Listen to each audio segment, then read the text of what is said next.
What's up, youth? My name is Dan, and I've got Callum here. We are excited about week 12 of Take Home Faith. Callum, why don't you tell them a little bit about that skateboard deck and how they can win it on the 22nd?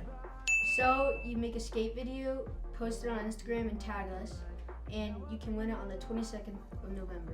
Yeah, and if you don't skateboard, you can always make a video. The theme is Thanksgiving, so you can get as creative and as funny or as emotional as you want, but we just want to see a video that you guys tag us in that will enter you to possibly win the Drew House skateboard deck. Also, don't forget, the watch party belt is back up for grabs this month. Right now, the high school El Dorado Hills group are the proud owners of this. The way you're gonna win this for your watch party in November is this. If you are best friends with someone, like you know someone better than anyone else, we want you to compete against other people who think they're best friends at United Night in November. We're gonna see who really is best friends, and that is how you're gonna take the belt home for your watch party this month. Also, don't forget, we're gonna be having a special Thanksgiving dinner on the 22nd. We're gonna go test it out right now to make sure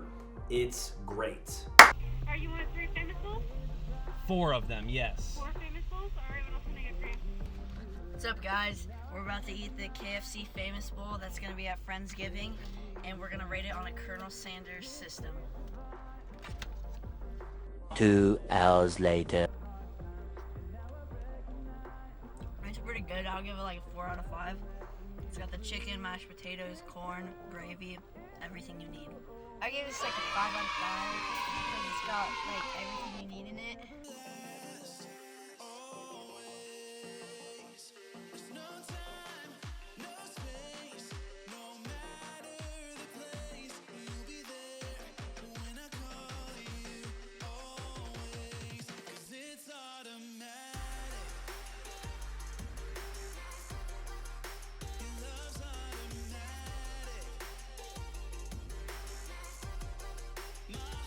What's up, guys? Week 12 of Take Home Faith is here. Thank you guys for joining us online. Thank you for joining us at a watch party. Hey, I want to start out with this really important question, and it is this. How many of you guys have ever shared a room with a sibling or another family member? Could you raise your hand at your watch party if that was you? If you ever had to share a room with a brother or sister, or maybe this one, maybe you are currently sharing a room with a brother or sister. If you are currently sharing a room with a brother or sister, could you raise your hand at your watch party right now? I can't see if your hand is up right now, but I'm guessing that there are several people at each one of our watch parties who either have shared or are sharing a bedroom with a sibling or a family member. And I just have to say this, I'm praying for you. I am seriously praying for you because I have had the experience of sharing space with someone. I actually shared a condo with someone before Danielle and I got married and moved in together. And I will just tell you from my own personal experience, it is the worst. I mean, if you are a neat person and they are messy, it can be a disaster.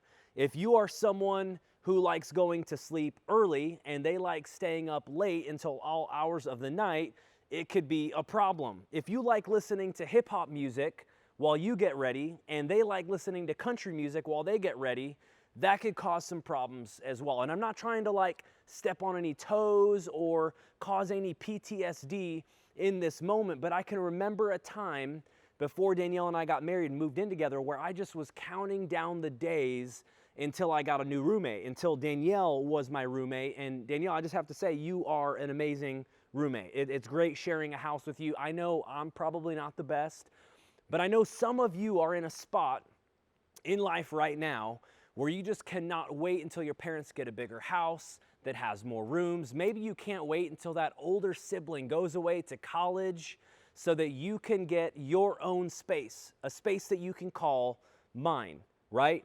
Now, some of you might not have this issue with a room. It might be an issue with a vehicle or transportation. And you're just sick and tired of having to borrow the family car, borrow dad's extra vehicle. And every time you need to go somewhere, you have to ask permission. You're just waiting for the day that you can have a car that you call your own. Some of you It's actually a completely different scenario. It's a different situation. For you, it's, hey, whenever we go on a family vacation or a trip, we're always going with mom and dad's friends, or my older sibling gets to invite a friend. When can I go on a trip and invite my friends? They're my people that I get to hang out with when we're going out of town. And then, of course, yes, maybe you are the person who says, I can't wait till I'm older, till I can have a dorm or an apartment that is mine. You see, middle school and high school is all about developing and becoming your own person.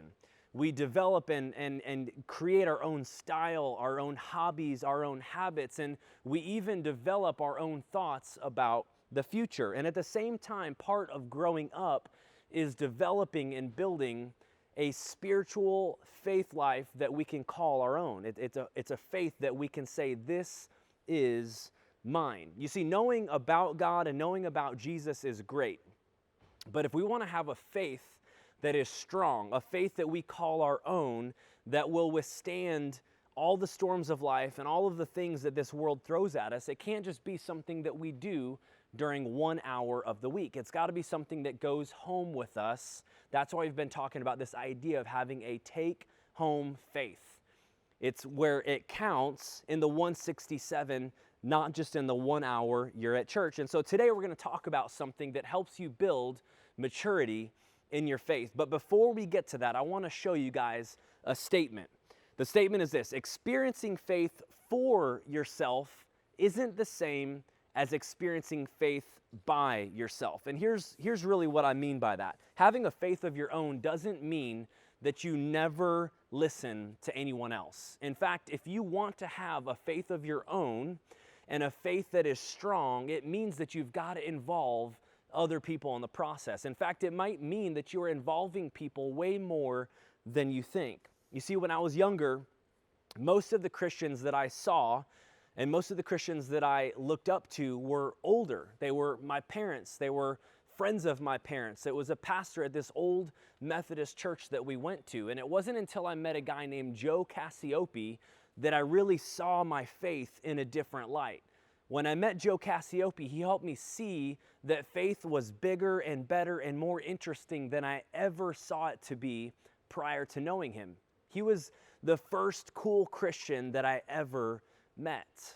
And then there was this guy named Taka who came onto the scene and came into my life. And Taka was a guy who pretty much took me under his wing. And if he went to the grocery store or to a restaurant or to a game or to go run an errand, he just brought me with him. And he literally discipled me as we went through life. And it was while we were in these drive times or in these hangouts or sitting in the bleachers watching a game happen, it was during these moments that he had conversations and explained to me what faith looks like in friendships, in relationships, and in difficult moments in life. You see, like Joe, Taka changed the way that I viewed faith and viewed God.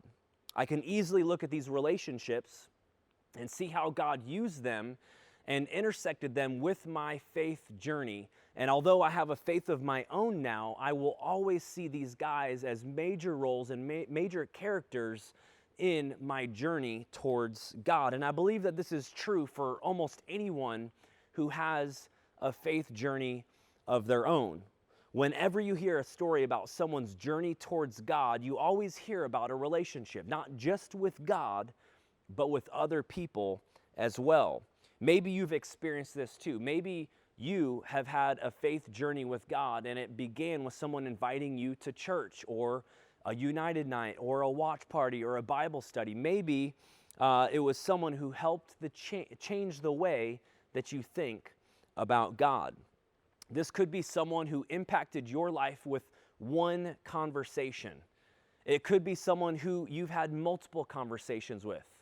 It could be someone who you looked and observed at their life. You looked onto their life for many weeks or many months, and you just saw that the life that they lived was different, and that intrigued you, and that made you wonder, how can I have a similar relationship with God? How can I change my faith with God to be more like theirs? Maybe it's a relationship, a friend that brought you to the watch party you're at right now, or a watch party or United night you were at a couple weeks ago. To put it simply, the people around us affect our faith. the people around us affect our faith. That's true in both positive and in negative ways. Just like people could move our faith forward and in a positive direction, the negative people or the bad people around us can move us in a negative direction away from God. And you've probably seen this at some point or another with a friend, someone who maybe went to a summer camp or a missions trip. Maybe they came to a big youth night at church and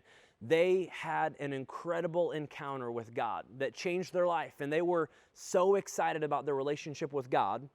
And then a day or a week or a little bit after that moment, they started hanging out with this crowd of people. And it wasn't that this crowd of people were bad people. It was just obvious that their friends were pulling them away from their relationship with God. So here is a statement and a couple of questions that I want to ask tonight.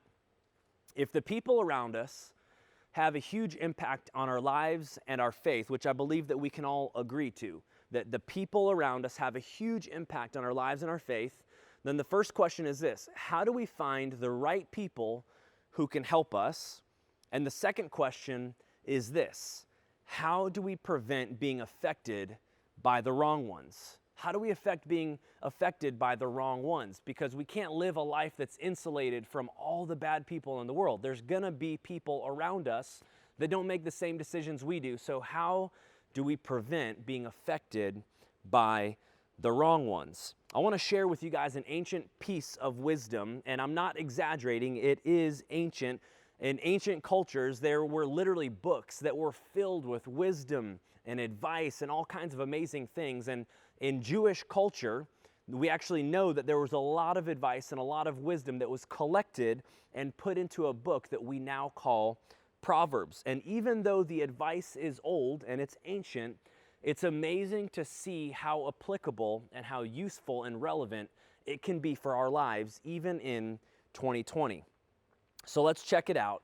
It says, "Walk with the wise and become wise, for a companion of fools suffers harm." If I were to pick a verse for every freshman to memorize before they started high school, it would easily be this verse. The cool thing about this is you don't even have to believe in God. You don't have to be a Christian for this statement, for this phrase, for this verse, however you want to see it, to be helpful in your life. It's true for everyone. The people you choose to spend time with will affect your life. You hang out with the wise and you'll become wise. You'll have a better life for it. If you hang out with the foolish, you're going to end up getting hurt.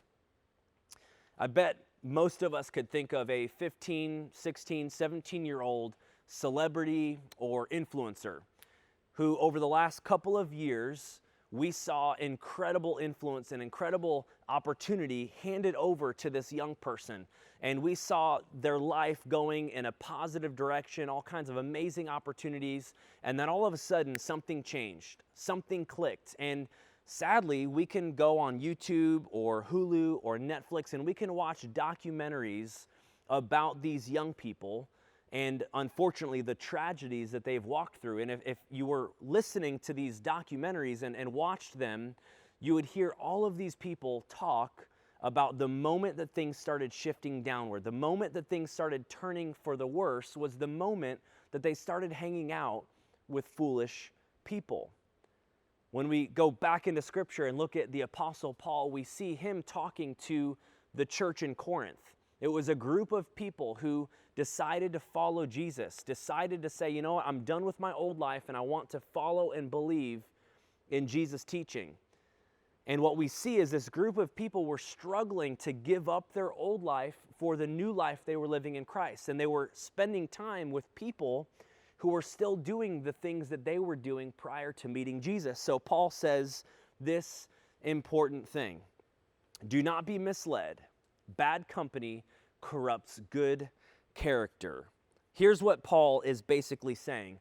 If you want to move in a better direction, hang out with people who want the same thing. You see, influences can go either way. The positive people around you will bring positive outcomes to your life. The negative people around you are likely going to bring negative outcomes to your life. once again, I believe that many of you have seen this play out in your own life. Maybe you've got a friend who was interested in this guy, and this guy was bad news. In fact, everyone at your school knows that this guy is a bad influence. He's making bad decisions, but for whatever reason, she was blinded by his beauty. Like, he was just amazing and given every aspect that she was wanting in a boyfriend. And she decided to go into this relationship with him, being blinded by all of the negative things. I can probably tell you right now, it was guaranteed that that girl changed. There was things about her that changed when she got into that relationship with that guy. And it's not because I'm a psychic, it's because it's a timeless principle that is universally true. It happens time and time and time again. Walk with the wise and you'll grow wise, but bad company corrupts good morals. That's why even though Jesus calls us to love everyone, we don't have to actually hang out with everyone. We are called to love everyone, no matter what their skin color is, no matter what their belief system is, no matter how they voted or how their parents voted. We are called to love everyone, but it doesn't tell us that we have to hang out with everyone. We don't have to date just anybody. We should have a different standard in our dating. We don't just have to trust everyone's advice. You don't have to take advice of everyone around you. You should have a select group of people who you go to for wisdom and advice in your life. If the people around us truly do affect us, then we have to be careful about choosing who those people around us are. But this isn't just a negative thing either. It's equally as true for the positive people in your life. In fact, I want to go back to the scripture, and we're going to be looking in the book of Proverbs. It says, as iron sharpens iron, so one person sharpens another. Now, reality is there's not many places in 2020 where you're just seeing iron working or metal working, right? You don't just see people working with metal very often these days. But I could pretty much guarantee that if you go home from your watch party, or if you're watching this online at home right now, a high percentage of you could go into your kitchen right now and you're going to see a block on your kitchen counter that has a bunch of knives in it. And if it's not on your kitchen counter, you most likely have one in the pantry or in some cabinet somewhere, because whether your family uses them often or not, it's a helpful tool to have in the kitchen, especially during this holiday season where people are going to be cooking and cutting produce and cutting meat. And so the one thing that I know is true is no matter how great your knife set is, over time, those knives are going to get dull. Those knives are going to get more and more dull, and it's going to be harder and harder to cut through the produce or the meat or protein that you're cutting into. What we don't see is families, when these knives get dull, just throw all of the knives away along with the block that it came in.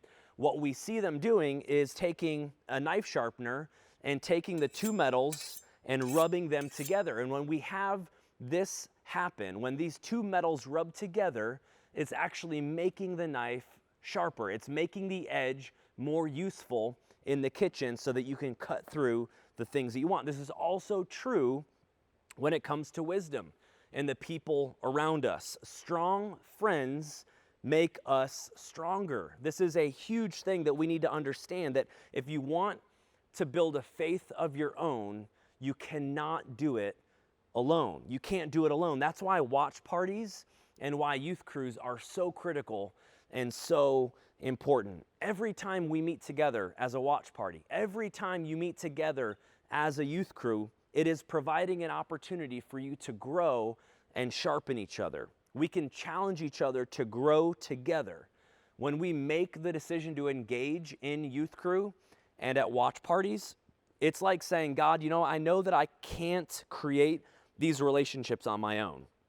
But what I can do is trust that if I just put myself in the pathway of other strong people, of people who operate as this, then I know I can become better, I can become more wise, I can become a sharper individual who is putting myself around wise people, and then my life is going to be better for it. My life is going to change because of it. And trust me, middle schoolers, high schoolers, you need this. You need this in your life because right now, maybe your life is great. Maybe things aren't going bad right now, but there will come a point in time in your life or in your faith where it's weak and it's fragile. You're going to come to a place in your life where you're going to have to make a big decision, or you're going to be walking through a painful mess because of decisions of others or because of your own decisions.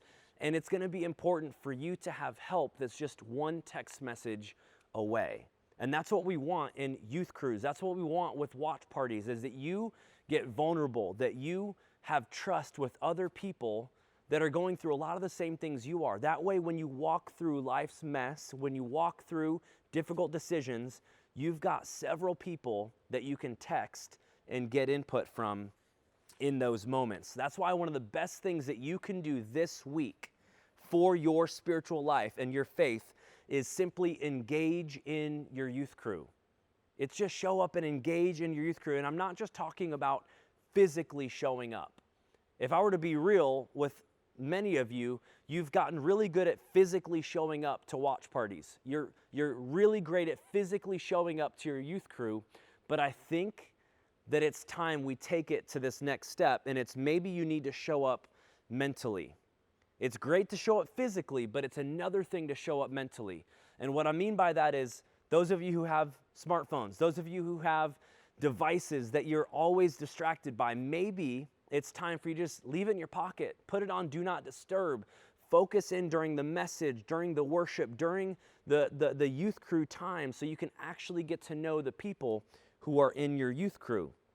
Maybe you need to start showing up for the people in your youth crew by not just being friends with them at youth crew or at watch party or United Night, but you actually become friends with them in your hallways and in your classrooms. Sadly, I hear stories all the time of kids at youth group who act like friends when they're at the church, but then when they see each other in the hallways of the school, they act like they don't even know each other. It's time for you guys to be there for each other mentally, emotionally, and physically. Maybe some of you guys have been holding back because you're like, man, I just don't feel comfortable opening up or sharing. But if you want to grow in your faith, it's time to take a step and put yourself out there. Second thing I would challenge you guys with is this. Maybe you need some one-on-one attention. Let's just be real. There's a lot of things going on in our lives. It's 2020, right? We don't know what's coming next, but there might be something that you're going through that you might just not be able to handle on your own. You might need the help of other people to get through the situation. Or maybe you're at a spot in your walk with God where you do want to take a next step, where you do want your faith to be built.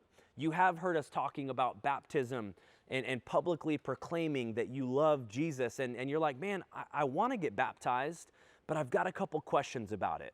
This is maybe the perfect week for you to pull a leader aside and say, you know what?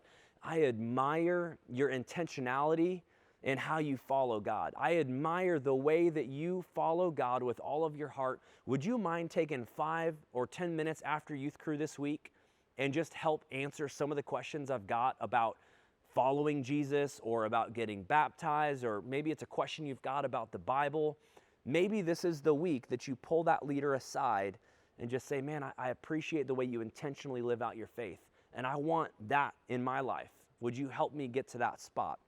The last thing is this. Maybe you know someone who could really use some encouragement or truth spoken into their life. You know that they're going through a lot. You know that they're experiencing a lot. And so you know that it'd be great if someone encouraged them. Right now, you just maybe don't feel like you're qualified to do that job. You're not qualified to be the one who encourages them. Well, I would say this. Maybe your next step is to approach them, is to just hang out with them and allow God to use you in a way that He's never used you before. Because this isn't just about helping you. Just like you need sharpening and you need growing and you need wise relationships in your life, it's possible that someone else around you in your circle, in your youth crew, needs a faith-building relationship that involves you being the person that is sharpening them in the way that this sharpener sharpens the knives. You see, when you show up each week, it's not just about what you get out of the group, but it's also about what you can become so that you could give to others in that group. Maybe it's time that you pray and you ask God to give you a picture of who needs something in this group tonight. How can I encourage these people in this group? And if we want a faith of our own, one of the biggest decisions we'll have to make is the people and the characters and the people who are going to be in our life as we walk towards Christ. And as we conclude today, I just want you to think about the relationships that draw you closer to God. Who do you wish you could hang out with more because their relationship with God makes you want a deeper relationship with God?